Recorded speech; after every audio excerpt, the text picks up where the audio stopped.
अजय देवगन की भूज मूवी की shooting cancel हो गई है। क्या? तुझे कैसे पता है? हेलो ऐप से देख, ये है हेलो ऐप। जैसे ही आप हेलो ऐप डाउनलोड करते हो, उस पर सर्च बार में हेलो ट्रेंड्स मिलेगा, जिसमें सभी ट्रेंडिंग न्यूज, वीडियोस, आर्टिकल्स मिलेंगे। उससे आप डे टू डे इन्फॉर्मेशन से अपडेट रह सकते हो। ये तो बहुत अच्छा ऐप है। मैं अभी डाउनलोड करके खुद को अपडेट करती हूँ।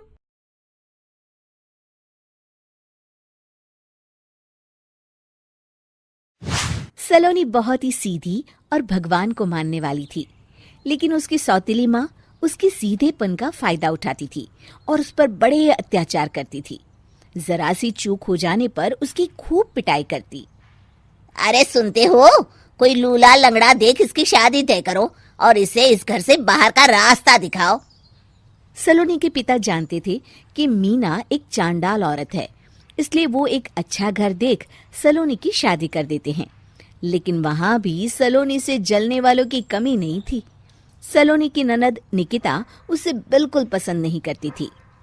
सलोनी, बात तो सुनो जरा। जी कहिए। आज शाम को मेरे बॉस खाने पर आ रहे हैं।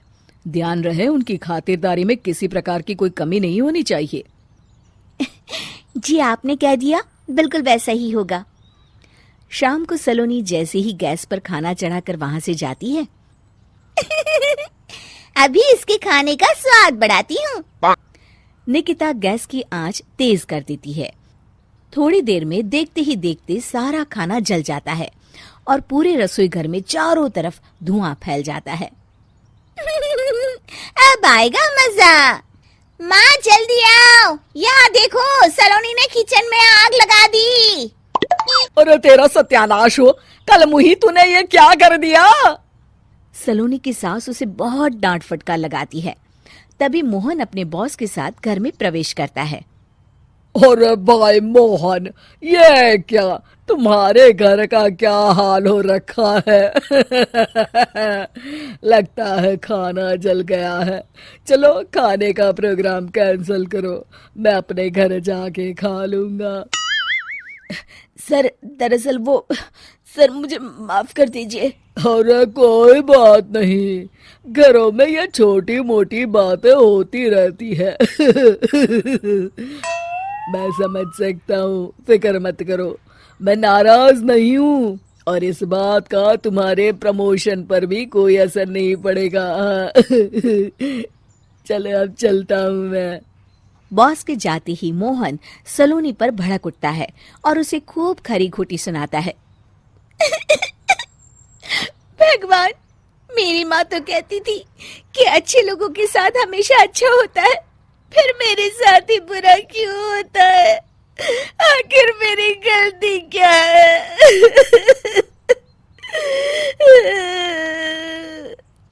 तभी आकाशवाणी होती है।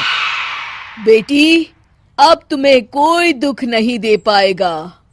तुम्हारा बुरा सोचने वाले के मन की सारी बातें तुम पहले ही जान जाओगी।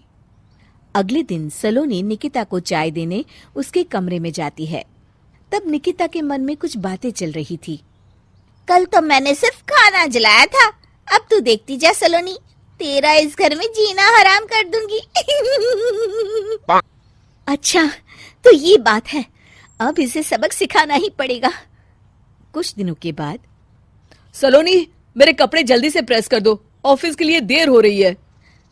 सलोनी मोहन के कपड़ों के पास प्रेस गर्म होने के लिए रख देती है और अपने कमरे में चली जाती है। तभी हॉल में निकिता आती है। सलोनी चुपके से उसे देख रही होती है। आज अगर मैंने ये कपड़े जला दिए, तब तो पक्का मेरा भाई इस सलोनी की बच्ची को धक्के मार के घर से बाहर निकाल देगा। अरे तू क्या मुझे निकलवाएगी? महादेव है मेरे साथ।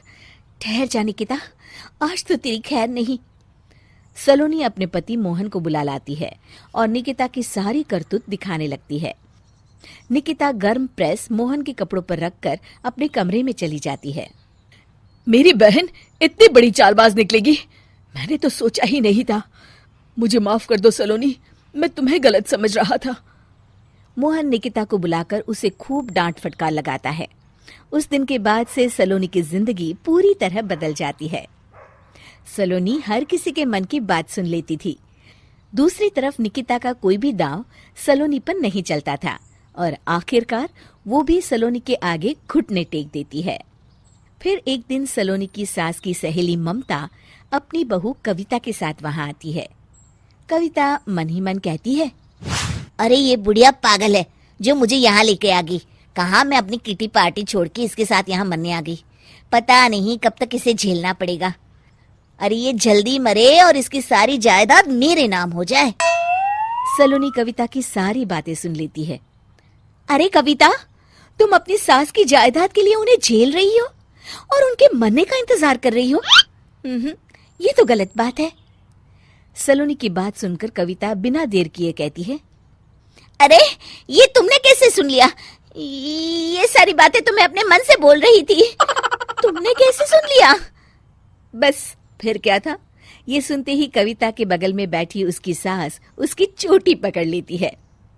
क्यों रे कलमुही, तू मेरे बारे में ये सब सोचती है? मम्मी जी मुझे माफ कर दीजिए। बड़ी आई मेरी जायदाद लेने वाली। मैं आज ही अपने वकील को बुलाकर सब कुछ छोटी बहू के नाम कर देती हूँ। चल घर चल, आज तेरी अच्छी खबर लेते हूँ। इस तरह सलोनी लोगों के मन की बातें सुन लेती थी, लेकिन धीरे धीरे सलोनी को एहसास होता है कि उसके आसपास के सारे लोग एक दिखावे की जिंदगी जीते हैं और सब एक दूसरे के बारे में बुरा ही सोचते हैं। हे भगवान, दुनिया में कैसे लोग हैं?